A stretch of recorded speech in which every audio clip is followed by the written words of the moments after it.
I'm not here to be the healthiest version of me. I'm here to be a healthier version of me.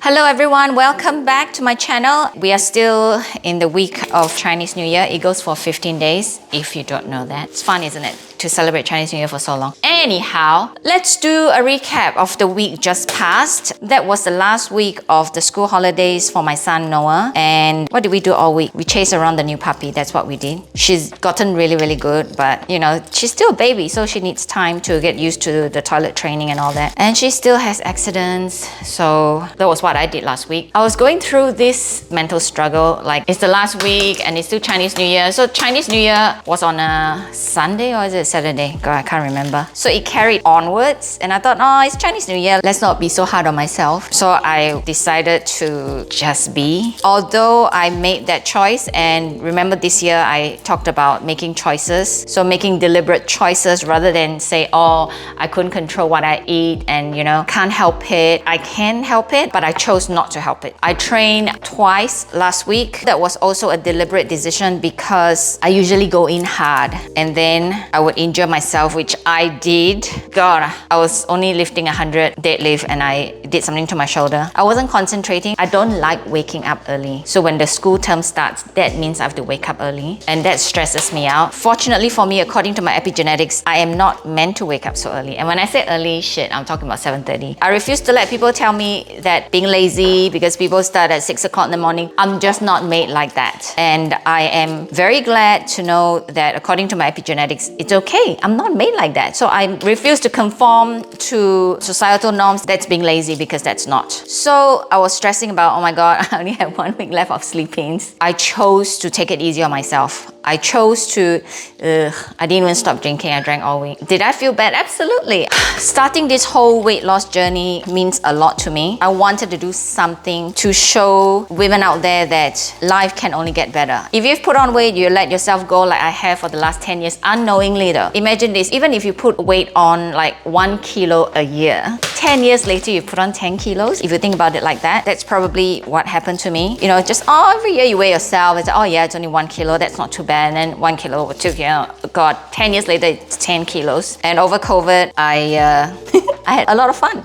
I chose to have a lot of fun. That's why I'm like, oh, this is bad, this is COVID weight, and I'm disgusted with myself. No, I made that choice. Same as I made the choice last week that I was gonna take it easy, not increase the stress of worrying about, oh my God, I need to wake up early. I chose not to compound that stress. So I drank and I chill and I relaxed, knowing that the following week when school starts, I am going to be able to pick up my routine again. But now the routine, of course, includes a little puppy girl and I overthink and I worry, okay? So if you can relate to that, good. It is the way it is. I leave her in the laundry and I worry about it, like, oh my God, is she gonna destroy it? It's not that it's a lot to destroy, but it would just be annoying to have to come home and pick it up. I chose to eat what I want and drink the whole of last week. And I feel that I'm ready to start the new week when I give myself such leeway. I'm not here to be the healthiest version of me. I'm here to be a healthier version of me because I want to live. I refuse to give up what I enjoy. I enjoy drinking. Yes, I know it's not good for me, but it's a choice. That's the vice I've chosen and I'm happy. I want to show that it is possible to be in a body that you're happy with. That is the key actually. The body that I'm happy to be in. So a lot of people watching my YouTube and TikTok actually tells me, actually, you don't look too bad. I don't, but that's how you look at me though. I don't look like that. Of course, when I was much younger, I'm one of those starve myself type person. And I don't want that anymore. It doesn't matter what people say and not be affected by what people think you should look like. I mean, by my birth country standard, I'm obese. I was obese 10 kilos ago. When I went to this spa, I tell you, she weighed me. I promise you, I weigh like what, 56 kilos or something stupid, and she said, oh, just to let you know, you're obese. Like seriously, this is mind-blowing. Now I think I sit around 74. This is 74 kilos, and I'm sure according to their standard I'm morbidly obese. I'll probably be happy with 5 kilos down because I'll rather convert all to muscle. That will be my happy place. So choose your happy place. Don't let society tell you, you know, you gotta look this and that. I mean, we cannot help but be affected, but we also, come on man, when you're at this age, if you can get there earlier than me, good for you, but better late than never. So my journey to 50 is about being in the body that I'm happy with, that I no longer have to run away when I see an ex-boyfriend, okay? That's pathetic. So it doesn't have to be stick skinny. It has to be the way I want it to look, that I'm happy to be in.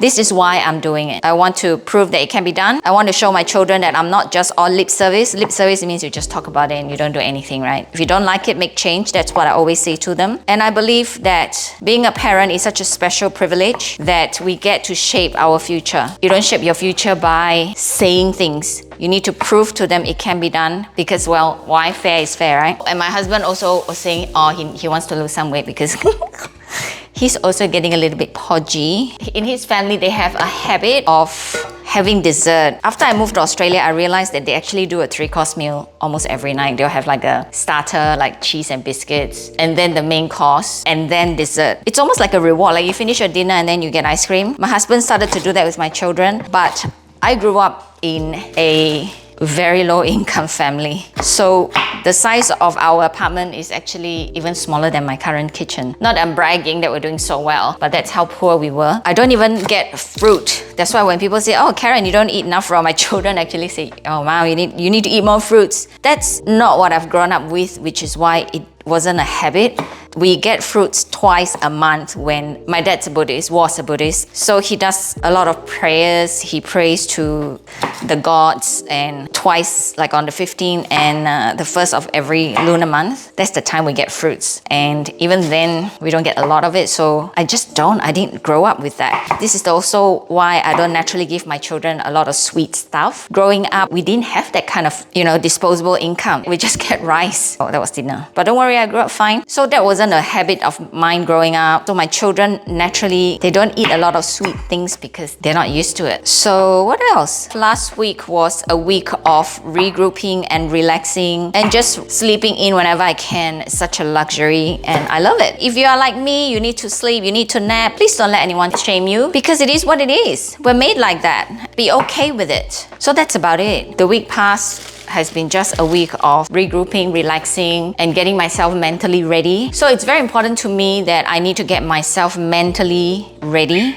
Otherwise, I will stop and I'll start and the not follow through will be bad. The plans for the next week, I won't worry too much about what I'm eating just yet because cutting back drastically is not it because I want to get stronger. What do you need to grow muscles? Food. So I'll be feeding my body and focusing on increasing the level of workout and not worrying about the food. And the alcohol has to go, man. The alcohol needs to go because first of all, it's empty calories. It's just one of those things that I keep failing at. Like now I feel okay. Now it's like 2 o'clock in the afternoon. I'm like, okay, no alcohol and it's on a Monday. Come nighttime, I'm like, oh my God, I really need a drink.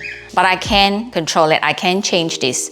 So the choice is, for this week, I'm going to not drink Monday to Thursday. And then come the weekend, I'm going to just take it easy because when the food kicks in, my mindset will change as well. As I get stronger, I wonder if I actually did tell you this before. My food intake is actually correlated to my exercise. As I get stronger and as I do more exercise, I start to feel better and I don't feel the need to drink. Actually, my mind just like, nah, no drinking, I just don't want it. So hopefully you'll kick in. But in the meantime, motivation is high because it is the beginning and because I have chosen to give myself a break. There is no reason why I can't. In my mind, I've justified it. Psychologically, that works for me. Letting myself go all the way and just purging the need to eat and drink and just do whatever. If that's what you need, do it. If you need to binge one last time, actually you don't have to because when I go to a deficit, I actually refeed and that refeed meal is very important because you need to properly refeed your body. Otherwise, like what happened to me the last time and I cut back too much and as a result, my body thought, oh shit, she's starving herself and we don't like it. Write the motivation when you can and get as much done as possible. As you can see, every time I speak to you, I'm doing meal preps. I haven't stopped. And my fasting regime is also still in play, which is why I haven't blown out too much, even though, and when I drink like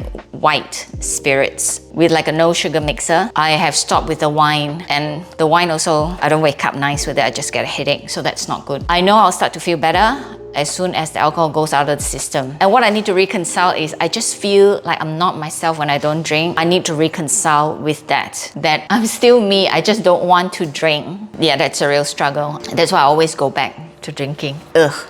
Anyhow, so one thing at a time.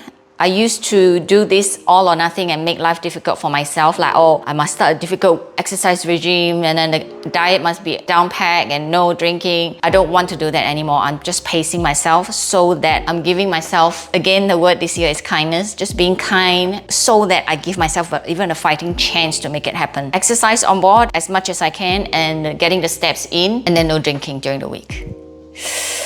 Hopefully I can bring you good news. But I'm feeling good and I started eating and drinking at like whatever, I've done whatever I wanted to for almost a month now since my birthday, a month and a half. So come on, it should be out of the system, you would think. But if it was so easy, if we didn't have all this mental chit chat that we have with ourselves all the time, the weight loss industry won't be such big business, isn't it? It'll happen, it will happen.